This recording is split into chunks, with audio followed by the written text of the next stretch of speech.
വ്യത്യസ്തമായൊരു കഥയും അതിലേക്ക് 3Dയും ആനിമേഷനും ചേർത്ത് ഫാന്റസിയിലൊരുക്കിയ ട്രീറ്റ്മെന്റാണ് ലൗലി എന്ന സിനിമ.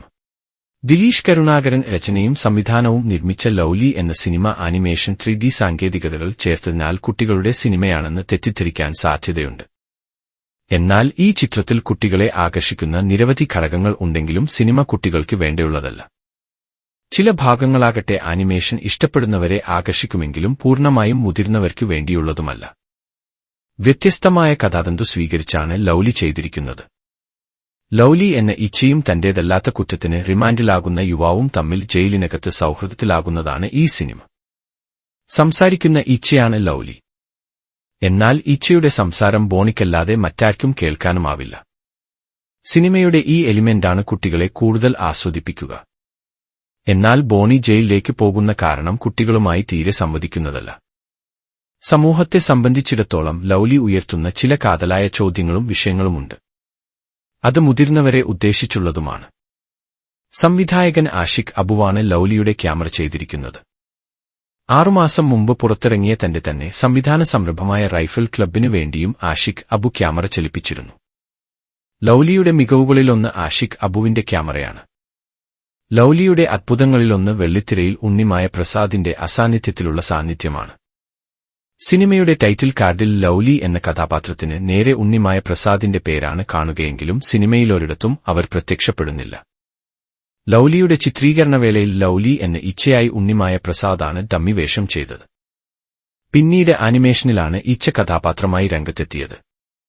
ചെറിയ ചില സംഭവങ്ങൾ കോർത്തിണക്കിയും 2-3 കഥകൾ സമാന്തരമായി പറഞ്ഞുമാണ് ലൗലി മുന്നോട്ടു പോകുന്നത്. ന്യൂജൻ പിള്ളേരുടെ ചിന്തകളിലേക്കും പ്രവൃത്തികളിലേക്കും അവരുടെ തൊട്ടുമുമ്പുള്ള തലമുറയുടെ ചിന്താരീതികൾ കൂടി കോർത്തിണക്കി, എന്നാൽ ജെൻസി പിള്ളേരെന്നാൽ എന്തോ വലിയ സംഭവമോ അപരാധമോ ആക്കാതെ അവതരിപ്പിച്ചിരിക്കുന്നു സിനിമ. ലൗലിയുടെ എടുത്തു പറയാവുന്ന മറ്റൊരു സംഘമാണ് ആനിമേഷനും 3Dയും ഒരുക്കിയവർ. സിനിമയുടെ കഥ 3D സവിശേഷതകൾ ആവശ്യപ്പെടുന്നില്ലെങ്കിലും ഇച്ഛ പ്രധാന കഥാപാത്രങ്ങളിലൊന്നായതിനാലും കൂടുതൽ സൂക്ഷ്മമായും കൗതുകകരമായും അവതരിപ്പിക്കാനുമായിരിക്കണം അണിയറ പ്രവർത്തകർ 3D ഇഫക്റ്റ് തെരഞ്ഞെടുത്തത്. ടൈറ്റിൽ രംഗങ്ങളിലെ 3D ആനിമേഷൻ ഇഫക്റ്റുകൾ കഴിഞ്ഞാൽ സിനിമയുടെ 45-ാം മിനിറ്റിലാണ് 3D അനുഭവം കാഴ്ചക്കാരിലേക്ക് എത്തുന്നത്.